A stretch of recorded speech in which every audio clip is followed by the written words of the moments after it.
Have you ever felt it? Walking into a place you knew you belonged, only to be stopped cold, as if your very presence was a mistake? They look you up and down, their eyes saying without words, "People like you don't have a place here." That's the weight I've carried for years. My name is Terrence Vaughn, a black man, a CEO, the head of a company, and yet, even now they look at me as if I wandered in through the wrong door. But here's what they never see coming. When a door slams shut in my face, I've learned to turn that very insult into the key that opens a bigger room. Because I believe our ambition as black men isn't just about getting a seat at someone else's table. It's about building the entire table. So one day, they have no choice but decide to sit across from us. And the story you're about to hear flips everything upside down. They refused my reservation. They laughed in my face. But what they didn't know was this. The very card they mocked was the same card paying every single one of their salaries. From the man they dismissed, I became the mirror that exposed a truth they couldn't run from. So hit subscribe, turn on the notifications, share this story, and leave a comment where you're listening, because you'll want to stay until the very end to see how a single moment of silent power can shatter an entire room of arrogance. Now let's go back to that exact night. The moment I placed my hand on the door of that luxury restaurant, expecting a normal evening, only to open it and walk straight into a battle none of them saw coming. I walked up to the restaurant door with the confidence of a man who'd booked his table a week in advance. The red carpet beneath my feet felt like a path laid out just for this evening. Overhead, the gold chandelier poured light onto the polished floor, reflecting my image like a witness stepping into what the world likes to call refinement. For a moment, I felt I wasn't just here for dinner. I was here to assert my existence in a room that was never designed for faces like mine. But doors don't always open the way you imagine. Just as my hand touched the handle, a neatly uniformed staffer stepped forward, face stiff as a statue. His eyes skimmed over me, didn't stop, didn't really see. More like they passed through me, as if I were an unwanted detail in this restaurant's carefully framed scene. I nodded, gave my name with the calm of someone familiar with the ritual. I heard my own voice clearly. "Terrence Vaughn, I have a table for tonight." He bent to the screen, fingers flicking quickly, then halting. A brief silence. Under that bright golden light, things suddenly felt harsher as he looked up, the corner of his mouth lifting. "I'm very sorry, but I don't see your name on the list." The words were polite and gentle, but to me they echoed like a lock slamming shut. Others might call it a minor mistake. I know better. Sometimes a door doesn't close from confusion. It's held shut on purpose. I smiled, a thin, steady line. I knew I wasn't lost. I'd booked the table through my assistant. The confirmation email was still on my phone. But life has taught me this. The truth isn't always enough. Not when people have already decided you don't belong. Around me, the chime of silverware on glass sounded like a distant score. Suits, evening gowns, the soft murmur of conversations inside. All of it reminding me I was being kept outside. And the irony was sharp. I wasn't here to beg for a seat. I was here to sit down at a dinner I had paid for. Have you ever noticed this paradox? A lavish restaurant, where expensive smiles are served alongside rare wine, can turn into a gate that bars you at the threshold. I wasn't angry. I stood there calm, as if listening to an old tune. But I knew this wasn't just about a meal. It was the opening scene of a play in which I'd be both the audience and the lead. I drew a long breath, letting the air, scented with polished wood, fill my lungs. Then I looked straight into the staffer's eyes.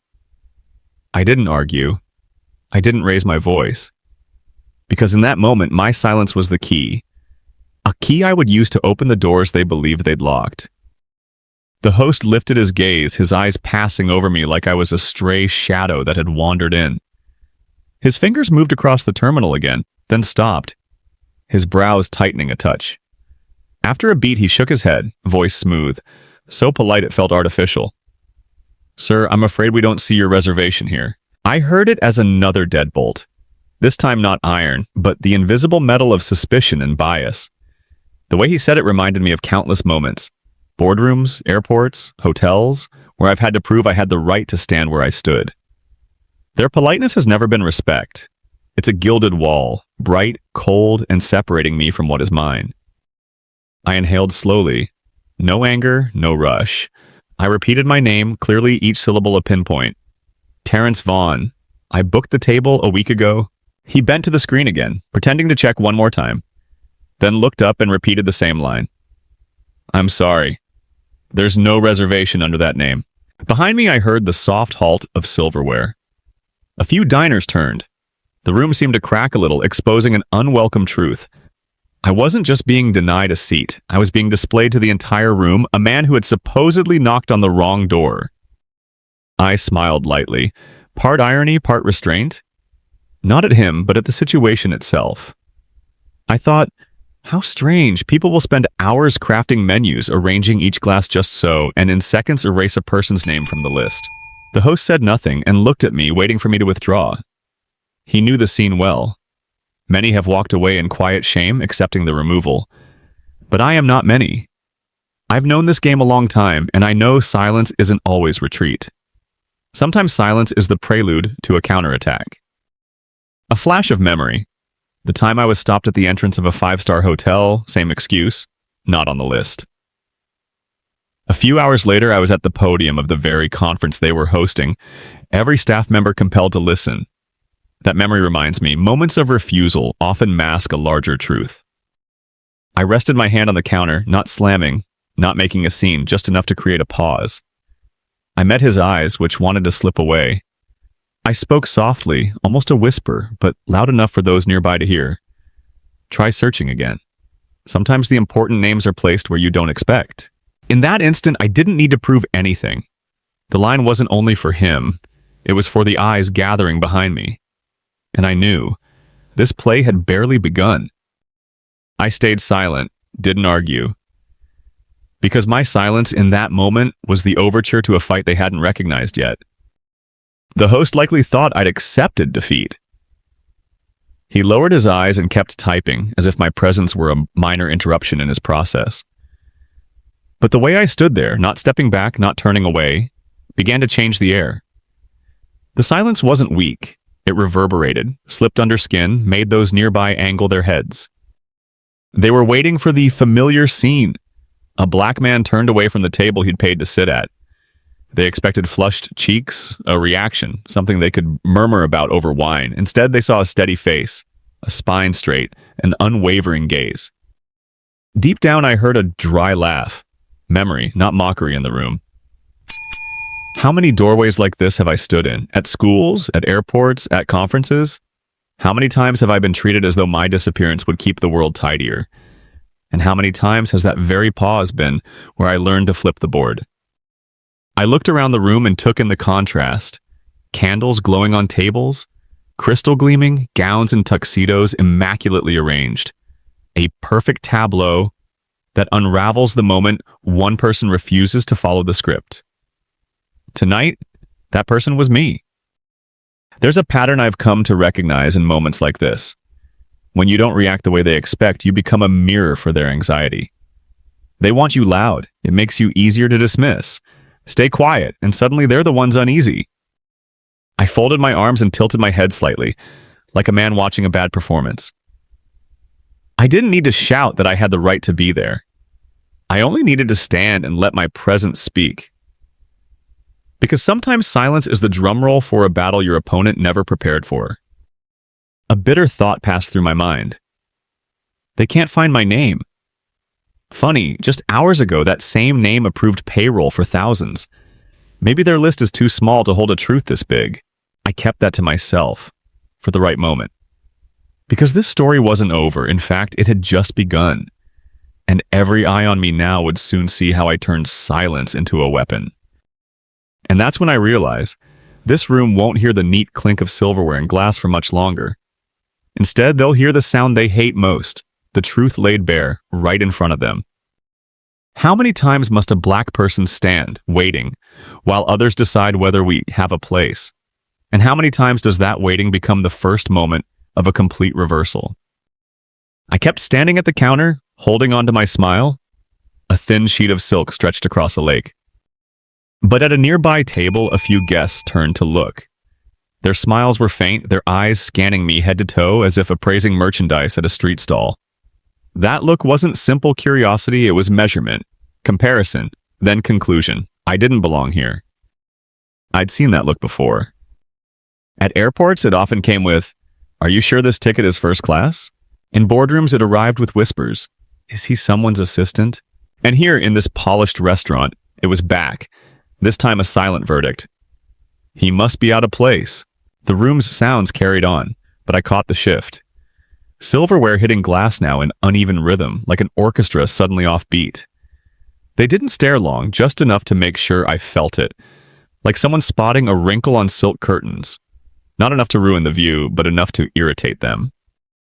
A middle-aged couple whispered to each other. The husband raised an eyebrow. The wife smiled faintly, stirring her wine. I heard the liquid swirl in the glass and thought about the irony. They were drinking wine my company had helped import, savoring the very product of my work, while their eyes dismissed me outright.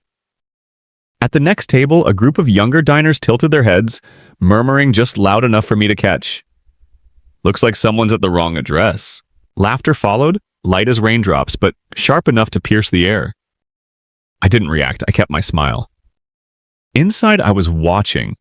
That laughter wasn't power, it was a mask. People often laugh to hide discomfort, to bury unease, and tonight my presence was the very thing unsettling them.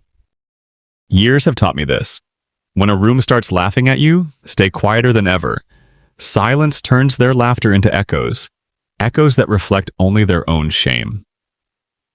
I didn't need to argue, didn't need to prove I had a reservation. Every chuckle exposed the truth. In this so-called refined place, they were terrified of a man like me. I tilted my head so the gold light washed over my face. My eyes moved slowly across the room. No downward glance, no retreat. I wanted them to know I heard every sound. I wanted them to see their laughter didn't shrink me. It shrank the room itself. A dry thought crossed my mind. How strange. People pay for comfort over dinner, yet make themselves uncomfortable just because I exist. So I stood there, letting their laughter serve as the opening act. They thought they were watching a man out of place.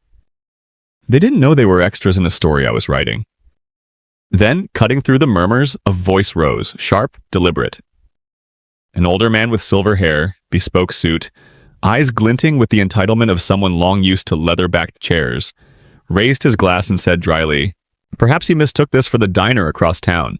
Laughter cracked open at his table, small, stinging bursts, each one like nails hammered in. It wasn't casual laughter. It was aimed, like applause for a cruel punchline. And the room joined in. Thin smiles, slight nods, the quiet agreement of people too polite to clap, but eager to co-sign the insult. I looked at him, Ethan Price. The name was familiar. A man with real estate money, the type who buys front row seats at art galas so people will call him a patron. I'd met men like him before, they don't need to shout. One well-placed comment, one smirk, and they think they've turned someone into the evening's entertainment.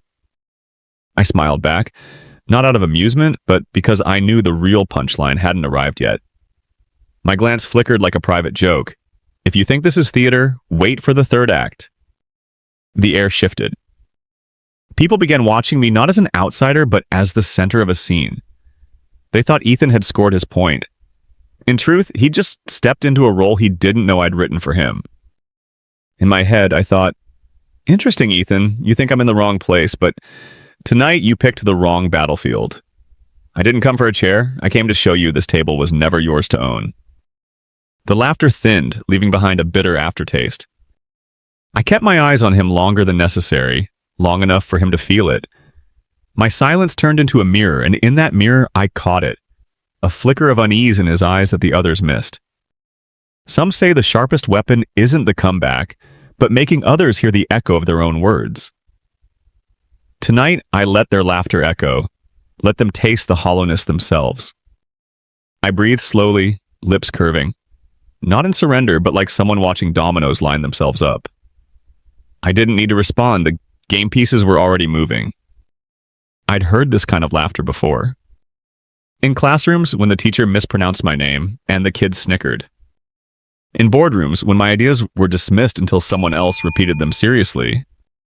And now here, under chandeliers and soft candlelight, the same brittle sound pretending to be music. But I stood still, as if their laughter were nothing but summer mosquitoes. Annoying, yes, but hardly worth swatting. Not because I didn't hear it, but because I knew it revealed more about them than me. I scanned the room. Eyes dodged mine, hands spun wine glasses unnecessarily. These small gestures told the real story. Not everyone here believed Ethan Price's little performance. Some saw the injustice thick in the air, but their silence wasn't strength, it was fear. Fine, I thought. Let them laugh. Because laughter isn't the ending, it's the prologue. And when it dies, the silence afterward will weigh heavier than any punchline they deliver now. I leaned slightly into the light so my face was clear. I wanted them to see I wasn't bowing, wasn't flustered. I wanted my faint smile to carry the unspoken dare. Go on. Laugh now, see who laughs last. In that moment, I was no longer the man denied a table at the host stand. I was the test. Their laughter revealed more than they realized. The fragility of privilege. The thin shell of self-importance. The fact that one unexpected presence could shake their entire illusion of control. I didn't respond to Ethan Price. I wouldn't give him the satisfaction of turning me into the man who snapped back. Instead, I let my silence spread, filling corners like slow smoke. And in that silence, I heard something else. A tiny fracture, the first crack in the mirror. A sign that arrogance was beginning to tremble. They didn't know it yet. But I did. One more moment. One more push. And this room would never laugh the same way again. Because how many times in life has laughter been used to push us down a step? And how many times has the quiet after the laughter become the moment we flipped the entire game? As the room's laughter shattered and fell away like bits of broken glass, a side door opened. A woman stepped through, heels ticking a steady beat across the marble. The restaurant manager, Melissa Carter. I'd heard the name before in hallway chatter. Professional, polished, handles situations with finesse. Finesse, indeed. She arrived wearing a smile bright as a mirror, but her eyes were different. Behind them lay a frost, cold, cloudy, as if my presence had already smudged the air of this room. Melissa moved to the host stand without looking at me. She bent over the screen and spoke briefly to the host, voice low enough to seem discreet, loud enough that I could catch every word. Then she straightened, turned, and that smile still blazed, so bright it stung. "Good evening, sir. I understand there's some confusion," she began, velvet smooth.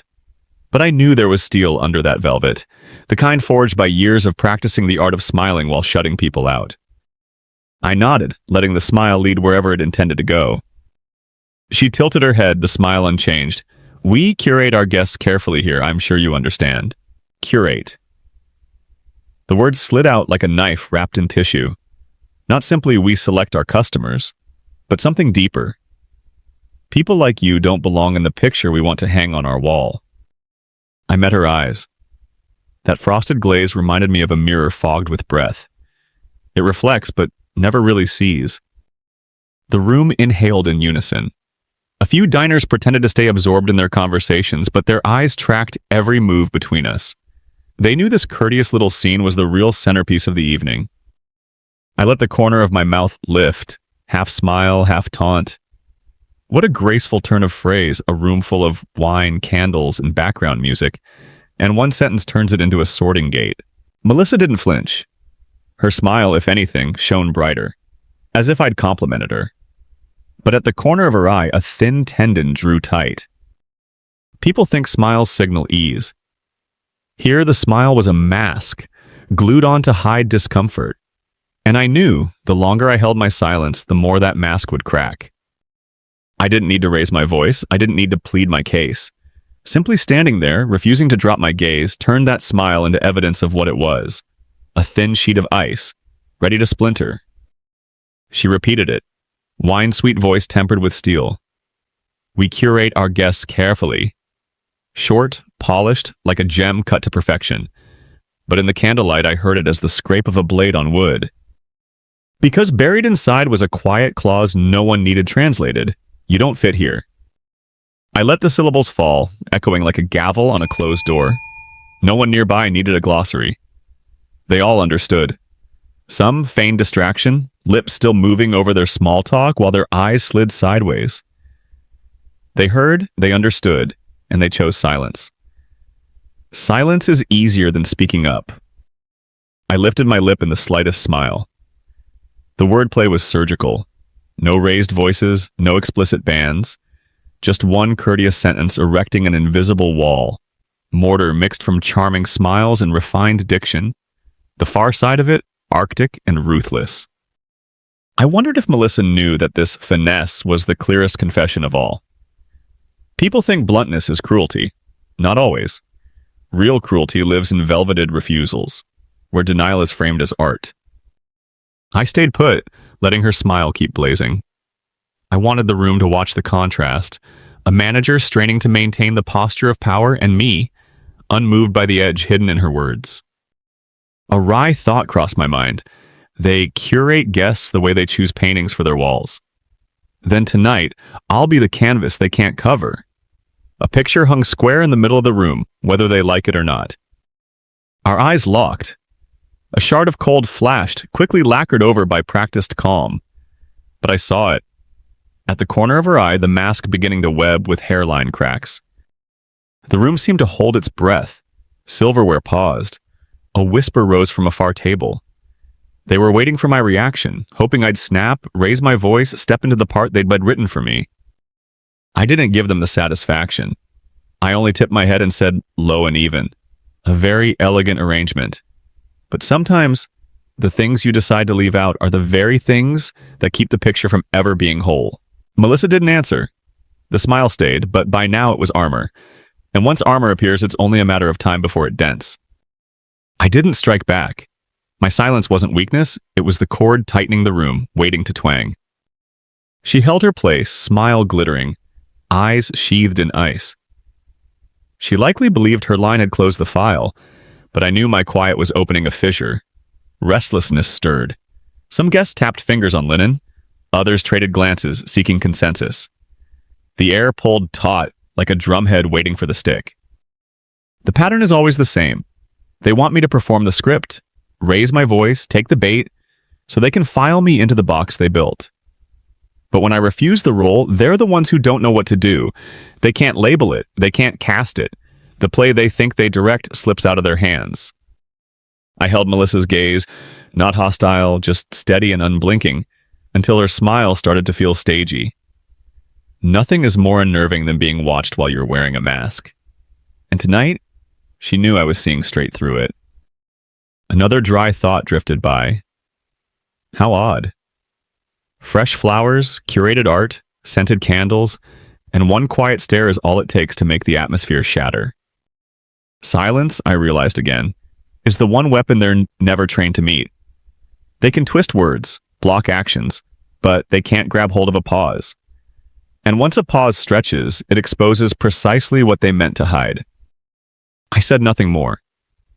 I let the tightened wire hum inside each person here so they could feel it for themselves. That polite refusal hadn't ended the story. It had opened a heavier, louder emptiness than any shouted argument. A young staffer nearby, Jade, dropped her eyes. Her hands trembled slightly as she straightened a tablecloth. I caught the flicker. Not pity, recognition. Small, but enough to tell me the silence had found its mark. I stood tall, breathing even. No need to win on the spot. Sometimes victory is making the other side realize the match is nowhere near over. And I wondered, how many times in our lives are we pushed to perform the part they assign? And how many times does stepping out of that part become the cleanest strike, the one that makes the whole stage sway? I calmly set my credit card on the counter. A black card, simple, no flashy design. The room's silence thickened as I slid it toward Melissa. Her smile didn't waver, bright as a marquee, but I saw her fingers falter just slightly as they picked up the card, as if it weighed more than she expected. She gave a small nod to the staffer beside her. Such a tiny gesture, but enough to draw every eye in the room toward us. I heard chairs shift. Someone cleared their throat. No one said it out loud, but they were all thinking the same thing. Let's see if that card has the power to open the door that just slammed shut. Melissa smiled as she dipped the card into the reader. I watched how she turned her body slightly so the screen faced only her, the movement of someone used to shielding the truth until it suited her to show it. At that moment, I wasn't thinking about the balance tied to that card, a figure big enough to keep this entire restaurant lit for years. I was thinking about all the other times I'd handed it over and watched a server's eyes darken in doubt until the machine chirped, approved. A card is supposed to be a simple tool, but for me, it's always been an exam, a ritual in which the world decides again whether I belong or not. The machine beeped, short, sharp, final. Melissa glanced down at the screen. Something flickered across her face before the smile returned, brighter than ever. She looked up. It seems there's an issue with your card. The air in the room shifted, held its breath. Then, slowly, the whispers began. From the nearest table I heard, "Knew it!" A ripple of laughter followed, small, quickly smothered, but sharp enough to cut through the air. I didn't move, didn't reach for the card. I just watched Melissa. That smile on her face, so polished, so gracious, now looked like a shield hiding her delight. A declined card for her was more than a transaction. It was confirmation, proof that the story she wanted to tell about me was true. I tilted my head, lips curving faintly. Inwardly, I laughed at the absurdity. A card that can wire salaries across continents, but here, in this little room, it's being used as a stage prop. I didn't argue. Because I knew the best scenes don't come when everyone's laughing. They come when the punchline hits and the laughter dies. And tonight's punchline was coming. Melissa ran the card again. Slowly this time, with the care of someone savoring a moment. She tilted her head as if listening for a drum roll only she could hear. Then came a soft sigh, loud enough for the front desk to catch. Declined. One word.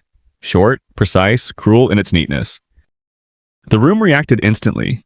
Chairs scraped, necks craned, eyes sparkled with the thrill of being right. In those eyes, I wasn't the man being mistreated anymore. I was the fraud exposed, the imposter finally unmasked. A laugh broke from the corner, small but with the confident edge of someone echoing the verdict. We knew it. He doesn't belong here. I stayed silent. Melissa's smile blazed brighter. In that moment, she wasn't a restaurant manager. She was a conductor, leading the orchestra of smirks and whispers. The shake of her head carried the false softness of sympathy, but I saw the satisfaction glinting underneath. I let it stretch, let them taste their victory. Then I smiled, a thin, quiet smile that made a few people shift in their seats without knowing why.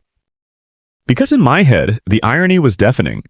This same card moved payroll for thousands this morning, lit up entire office towers they walk past every day.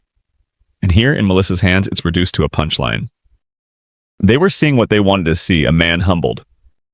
But the truth, the real truth, was standing just off stage, ready to walk in when this little play collapsed. I scanned the room, saw the smirks, the pity, the discomfort simmering under the surface. I let them keep it. Sometimes letting people believe they've won is the kindest way to set them up for what's next. I rested my hand lightly on the counter. Calm, patient. Because I knew the twist didn't need a speech. It didn't need me to raise my voice or demand fairness. The twist was already written. And it was almost here. I wondered, how many times has a room applauded too soon? How many times has the one quiet fact arrived late and turned the whole thing upside down? I stayed still, my hand resting on the counter as if patiently waiting for a door to open. But instead of an explanation, I heard something else. A voice. Soft, almost a whisper, floating up just behind Melissa's shoulder. If you let him sit, our VIPs will walk out. Quiet as it was, I caught every word, sharp, slicing through the air like a blade across wood. The staffer kept his head down, assuming I couldn't hear, but in the hush of that room, the whisper carried like a shout. I didn't turn, didn't flinch. I let each syllable sink in, reading it the way you read a memo you've seen 100 times before. Because this wasn't really a whisper, it was a verdict. A A declaration. I wasn't the problem. My presence was the threat. To their VIPs. To the illusion of exclusivity this whole place was built on. Melissa gave the slightest nod, said nothing, but the corner of her mouth curved, faint and telling. That smile wasn't politeness anymore. It was agreement. And in that moment, I saw it clearly. This wasn't one person against me. It was a system. A chain of silent nods, of fears about losing money, losing image, losing the fragile comfort they'd promised to the people in that dining room. They would rather sacrifice me than risk a single awkward glance from their precious VIPs. I laughed, quietly, to myself. Because isn't it something, the way they say VIP like it's holy scripture? As if those 3 letters hold the weight of the world. I've lived long enough inside that world to know better. There is no VIP bigger than the truth. And I wondered, if I sat down, what would really happen? Would those guests actually leave? Or is that just the ghost story the restaurant tells itself? The bedtime tale about keeping everything pristine, perfect, unshaken? Maybe they wouldn't leave. Maybe they'd just have to face the fact that their idea of luxury was so brittle, so breakable, that one black man in the right chair could crack it wide open. I didn't say a word. I let them think the whisper had dissolved into nothing. But in reality, it had become part of the evening's score, a note waiting for the right moment to ring out, sharp and undeniable. I looked Melissa in the eye, still silent. But the faint smile on my face carried the message. I heard you. I always hear you. And one day, that whisper you thought was so discreet will be the thing that unmasks you all. It was no longer just a personal rejection. It was a collective decision to turn me into the outsider. I could feel it, the way the air in the room shifted like a current changing direction. It wasn't just Melissa, it wasn't just the waiter whispering behind her. The whole room seemed to align at once. Every glance, every raised brow, every subtle scrape of a chair leg, joining into a quiet chorus of exclusion. The irony hit me like a soft punch. They say the customer is always right, but here the only gods were the ones they chose to worship. And I wasn't on their list. To them, I was the exception that needed correcting, the flaw in the painting they were desperate to cover up so their masterpiece stayed pristine. Melissa turned to the staff, her eyes speaking in a silent code I understood all too well. They had agreed. They didn't need to announce it. The silence itself was the verdict. A collective judgment wrapped in polite faces and crystal wine glasses. And just like that, I remembered another room years ago, a boardroom this time. I had presented a financial strategy no one listened to. Minutes later, another man repeated my idea word for word, and the table erupted in praise. My plan was fine, my face wasn't. Tonight, in this restaurant, that memory rose up again, except this time I wasn't sitting in the shadows anymore. I almost laughed, a bitter, quiet laugh only I could hear. Maybe I should thank them, I thought. Because every time they push me down, they make the story stronger. No play works without someone at the bottom of the pit to rise from. I saw it all clearly now. The complicity running through the room. The waiter bowing his head, Melissa's practiced smile, the guests nodding in silent agreement. They thought they were assigning me a place. They didn't realize they were also building the walls of their own little prison, brick by brick. I stayed calm, silent. My stillness became the mirror. And in that mirror, each of them would eventually see the truth. They had chosen comfort over justice. Maybe they believed that collective decisions erased responsibility. But the more heads that nodded, the louder the truth would echo when it finally broke free. My eyes swept the room slowly, deliberately, sending the message without a single word. Keep your consensus, hold on to it. But don't forget, it won't save you when the truth walks through that door. I heard everything, every whisper, every hushed nod of agreement. And I recorded it in memory, no pen required. Because the sound of complicity is its own evidence. What made me smile wasn't their cruelty, it was their blindness. They thought they were burying something small, inconsequential. They didn't realize they were writing the next chapter of the story themselves. Every smug glance, every word muttered in the shadows becoming part of the script I would later tell. I stayed silent. unmoving, but my silence wasn't empty. It was a mirror. And I knew, sooner or later, each one of them would have to look into it. The room moved on, or tried to. The clinking of silverware resumed, awkward and uneven, as though they were trying to stitch the evening back together. But the rhythm was off, hollow. Because consensus doesn't make a room stronger, it makes it fragile. I thought of another time, long ago. A negotiation where whispers like these floated behind my back, voices certain they had erased me from the table. But the next day, the contract was signed under my name, and those whispers became proof of their own short-sightedness. Tonight felt the same. A bigger stage, a bigger audience. I lowered my head slightly as if conceding defeat, but inside I laughed. A soundless laugh meant only for me. You've given me the best gift. A whole new chapter, written in your own words for me to tell later. Melissa still smiled her bright, polished smile. The waiter thought his whisper had vanished into the air. The guests believed they were only spectators, untouched by what was unfolding.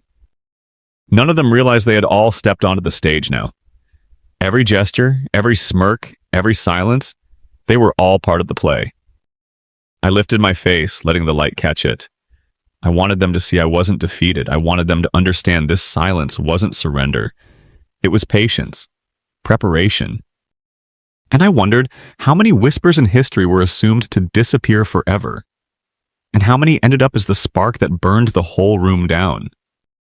While the main hall glowed under its chandeliers, full of whispers and polite smiles, behind the heavy wooden doors the kitchen was alive in its own rhythm. Steam rose from simmering pots, knives struck cutting boards in a steady beat, oil hissed when it met the hot pans. No one back there knew about the little play happening out front. They were too busy keeping pace with the work that fed the entire house. At a corner workstation, head chef Samuel Brooks clicked open the payroll file on his stainless steel laptop, a ritual as regular as seasoning the stock pots just right. He always checked to make sure everyone on the team, from line cooks to dishwashers to delivery drivers, got paid on time. His eyes ran down the list of transactions, then froze. At the very top, this morning's payroll transfer, a single payment covering every worker in the kitchen. And the name attached to it? Terrence Vaughn. For a moment, Samuel didn't move. The noise of the kitchen faded, leaving only the pounding in his chest. He understood the bitter irony instantly.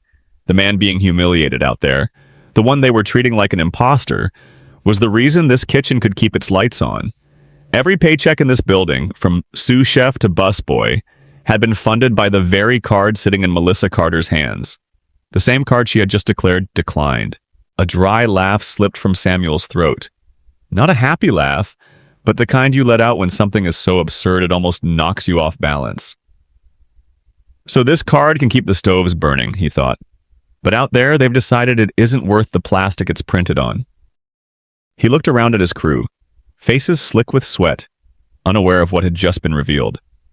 They only knew their paychecks had cleared this morning.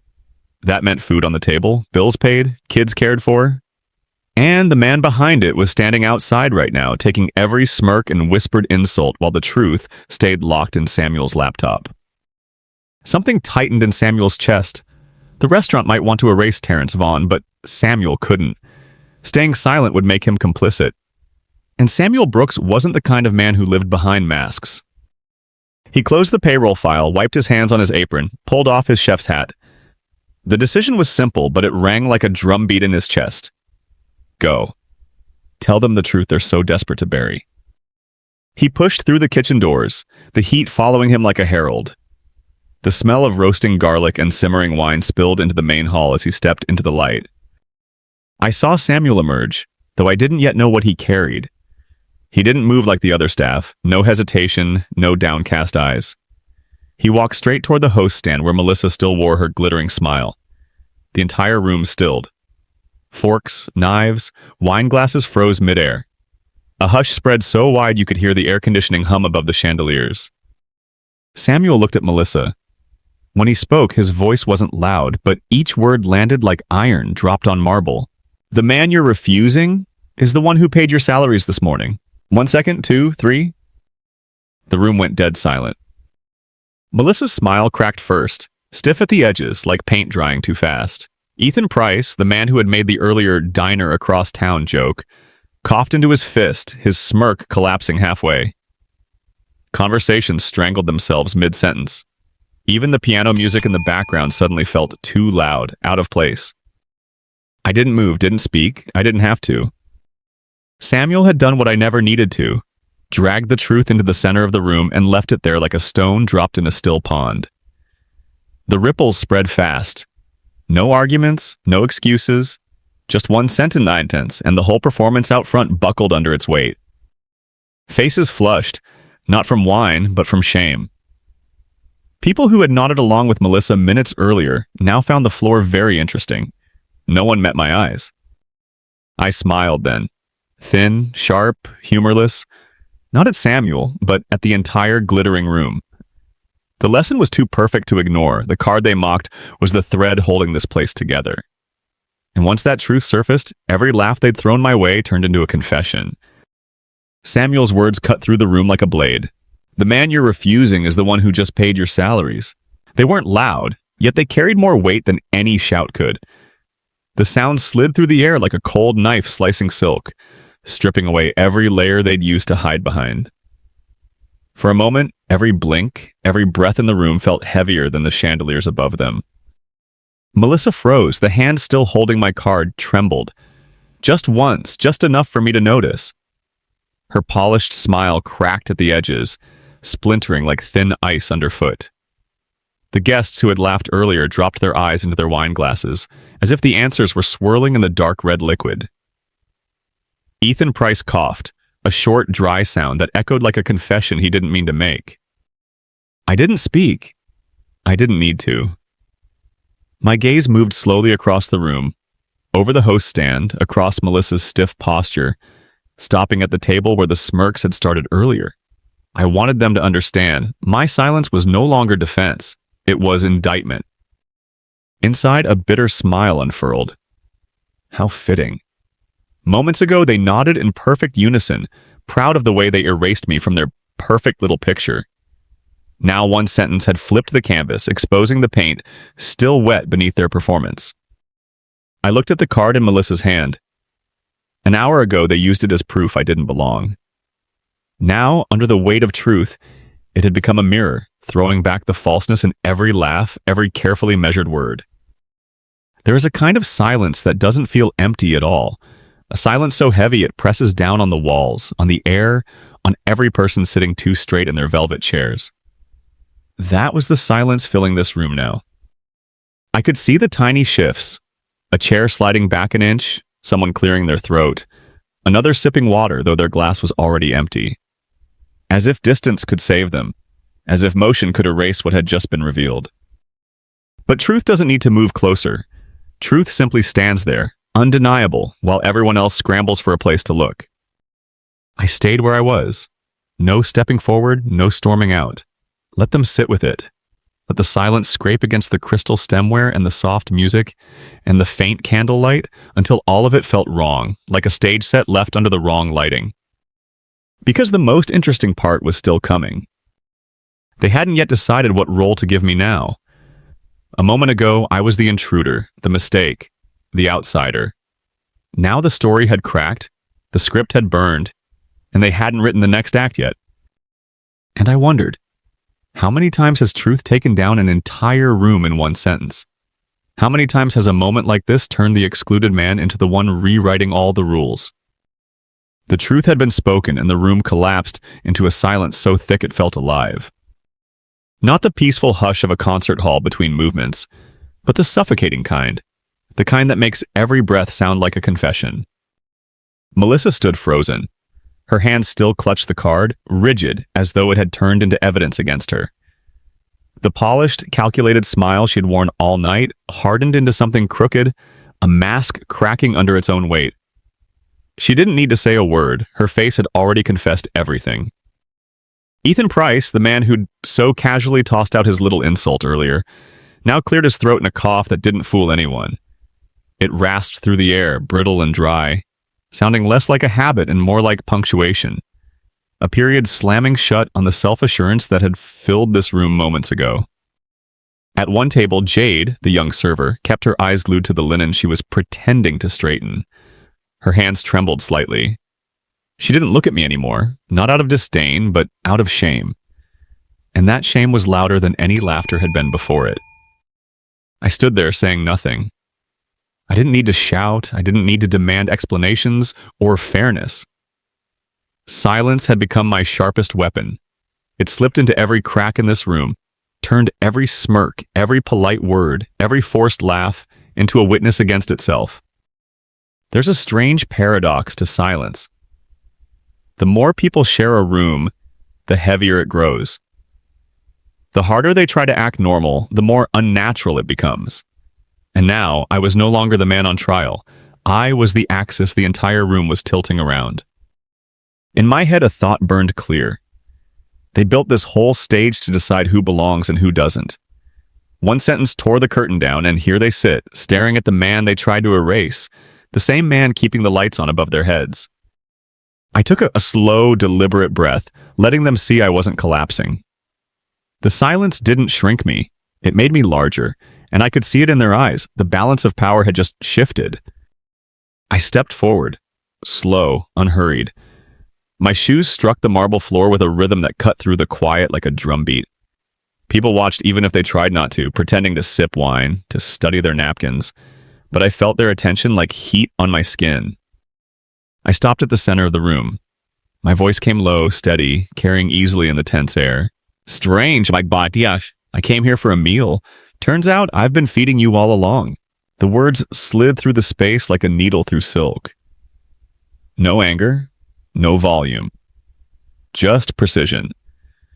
Enough to freeze half smiles midair to make hands holding glasses hesitate before setting them down. Melissa blinked too slowly, her once bright smile twitching at the corners. Ethan Price leaned back in his chair like a man bracing for something heavier than he expected. At the tablecloth, Jade's hands went still. She'd stopped pretending to work because the mask had been yanked off the whole performance. I let my gaze travel slowly across the faces that had been so sure of themselves minutes ago. Now they looked like actors caught off script, waiting for a line that would never come. Inside, a wry amusement flickered. They thought they were watching an outsider. Turns out they were watching their own dependence exposed in real time. I took another step, sweeping the room with my eyes. Not rushing, not eager. Moving like the man hosting the evening while they sat there as guests, and the irony was, that was exactly the truth. My name had paid the staff, lit the chandeliers, filled the glasses in their hands. I tilted my head, letting my words land slow and deliberate. Consider yourselves lucky. I came here only for dinner. But now I see the grand irony. This entire glittering room depends on the very card you all just laughed at. No applause. No witty retorts. Just silence so heavy you could hear the air straining under it. I didn't break it. I let it stretch, let it hang there until it became its own kind of reckoning. And in that reckoning, the room finally understood. They were sitting where I had stood, on the receiving end of a judgment they couldn't escape. No one clapped. No one dared to speak. Silence fell heavy as stone. And that silence was my victory march. In a room once filled with sarcastic laughter, with the delicate clink of silverware against crystal, nothing remained now but the sound of restrained breathing. The quiet stretched so long I could almost hear my own heartbeat. Not in my chest, but in their eyes, eyes that no longer dared to meet mine. Melissa clutched the credit card as though it might save her from the tightening air around her. But the tighter she held it, the more her hands betrayed their tremor. The polished smile she had worn like armor now cracked at the edges. Ethan Price sat stiff, both hands flat on the table, lips pressed tight. He didn't dare cough anymore. A cough now would echo like a confession. I walked slowly, neither rushed nor lingering, letting the silence flood every corner. In that quiet, I was no longer the man they had excluded. I was the conductor, and the entire room was the orchestra forced to follow the tempo I set. The irony was sharp. I didn't have to do much. No speeches, no raised voice, no demands. Just standing there was enough to shake the table they thought they owned. A black man they had collectively tried to erase was now the center gravity bending the entire room into submission. Inside, a wry smile tugged at me. This is the kind of victory no applause can match. Applause can be faked. But this silence is born from shame, from unease, from a truth too loud to deny. Jade, the young server, still kept her face lowered. But I saw the faint tremor in her shoulders. Not from fear, no. She was holding herself back, refusing to get swept into the collective shame blanketing the room. Somewhere deep down, I knew she had just learned the evening's sharpest lesson. Silence is not always weakness. Sometimes it is the most devastating counterattack. I stayed at the center of the room, letting the silence gnaw at every corner. With each passing second, it grew heavier, pressing down on chairs, on faces, on the carefully scripted dignity of the evening. And in that weight, I could hear it. An invisible symphony, a victory song without instruments, born entirely from their disarray. I was the only one hearing it in full. And I wondered, how many times in history had a room mistaken silence for emptiness? And how many times had silence itself been the loudest anthem of triumph, drowning out all the false applause in the world? I turned my back and walked out of the restaurant, leaving the glittering lights behind. The chandeliers still blazed overhead, but their glow no longer carried the weight of grandeur. Now it only highlighted the pretense that had been ripped away. I walked slowly, each step echoing across the marble floor like the final beats of the evening's score. No one stopped me. Melissa stood frozen behind the counter, the credit card in her hand suddenly heavy as stone. Ethan Price watched silently, lips pressed into a tight line, his face flushed not with wine but with shame. The other guests busied themselves with napkins and glasses, pretending to be occupied. But I saw their eyes following me, afraid I might turn and catch them in their discomfort. The grand doors opened with a soft push. Night air rushed in, cool and sharp, carrying the scents of the city. I stepped outside and felt a strange lightness. Behind me, the room sat smothered in silence. Before me, the open sky, a place with no list to erase my name from. I paused at the top of the steps and looked back. The golden light from inside spilled across the marble, casting my shadow long against the ground. And I thought, this is the image they'll remember. A man walking out, leaving a shadow longer than the room itself. A faint, ironic smile tugged at my lips. They had thought they'd won when they cast me out. But Samuel's words had turned their victory into public defeat. I didn't need to stay for apologies. The silence in there carried all the weight I needed. As I walked down the steps, I thought of the greatest irony of the night. I had come for nothing more than dinner. Instead, I left them with a memory they'd never erase. They could scrub my name from their reservation list, but not from their conscience. The wind whistled softly, almost like a private anthem. I kept walking, the glow behind me shrinking to a faint smear of light swallowed by the night. I knew then that the name Terrence Vaughn would stay in that room forever. Not as an outsider, but as a reminder of the moment they bowed their heads to the truth. No one followed me. No one apologized. The air inside was cracking like a mirror splintered beyond repair. The chandelier still burned. The music still played. But none of it carried its former splendor. Every clink of silverware on china rang hollow now, like tapping on broken glass. Every glass of wine trembled faintly in its owner's hand, as if the truth had soured even the taste of it. Melissa stood stiff at the counter, the credit card no longer a prop for control, but a piece of evidence. Her eyes shifted nervously, the look of someone who had slipped and could not admit the fall.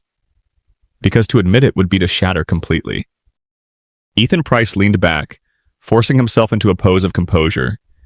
He swirled the wine in his glass, lips curving into a smile that never reached his eyes. He didn't drink. He couldn't. He knew that one more sip would taste like humiliation. Jade, the young server, kept her gaze down. Not to avoid me now, but to avoid her own reflection in the mirror along the wall. She knew she had been both witness and accomplice to the silence, and sometimes silence weighs heavier than cruelty. The room tried to stitch itself back together. Voices rose again, small and awkward, like broken lines of dialogue from a poorly written play. People spoke, but no one listened, because everyone knew the scene could never be erased. It would hang in the air forever, a stain too deep to scrub clean. Samuel Brooks slipped back into the kitchen. He didn't need to speak again. His one sentence had already planted its echo in every corner of the dining hall. From now on, each payday would carry the memory of tonight. And each time the name Terrence Vaughn was spoken, it would drag a pause into the room, heavy and unavoidable. Truth has a strange nature. It needs no defense. It spreads on its own, seeps into cracks, forces itself down the throat of anyone who tries to look away.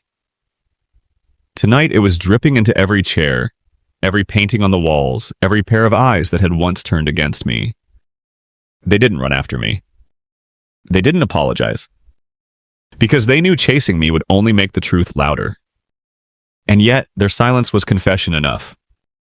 I was gone, but the weight I left behind stayed. It sat with them at their tables, drank from their glasses, cut into their steaks, and whispered into their ears, "You just lost, and you'll never get this moment back."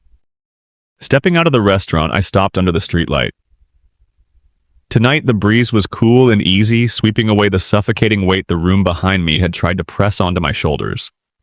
The golden glow spilling from the restaurant's windows clung stubbornly to its image of refinement, but I knew the grandeur inside had already cracked beyond repair.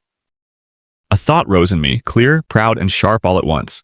They thought they erased my reservation. But you cannot erase a man who built the table you're eating from. I repeated the words in my head, letting them pound like a drumbeat.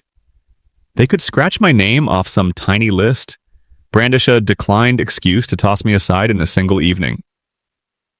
But they couldn't erase the fact that I, through my work, my decisions, my life's labor, had helped build the very table they sat at. The kitchen serving their plates, even the lights they thought belonged solely to them. I walked slowly along the sidewalk. The click of my shoes echoed against the pavement, but it didn't sound lonely. It blended into an invisible rhythm, the kind of song the truth writes for itself when it finally walks out of hiding. A song that needs no applause because the silence in that room had already completed the melody. I thought of all the other times. All the times black men like me had been denied reservations, questioned for showing up in the very spaces they belonged to, dismissed even with proof in hand. All the times the word no slammed doors in our faces as if to block entire lives. And all the times the truth still rose anyway, spoke anyway, without needing permission. A small laugh escaped me. Not for them, for myself. A reminder that tonight's victory had nothing to do with whether I sat down to dinner. The real victory was knowing that room would never return to what it was. Every time they stepped back inside, they'd remember the moment they were forced to look in the mirror, and the reflection staring back would be a wound that never quite closed. I lifted my head toward the night sky. No stars, just an endless stretch of darkness no one could deny. And I realized my presence was the same. They could ignore it. They could even reject it. But they would never erase it. If this story touched your heart, make sure to like, share, and subscribe. Every click helps us bring more powerful stories of empathy, justice, and silent strength to life. Your support is what fuels this journey. Let's keep standing together and rising higher, one story at a time. Stay safe and inspired.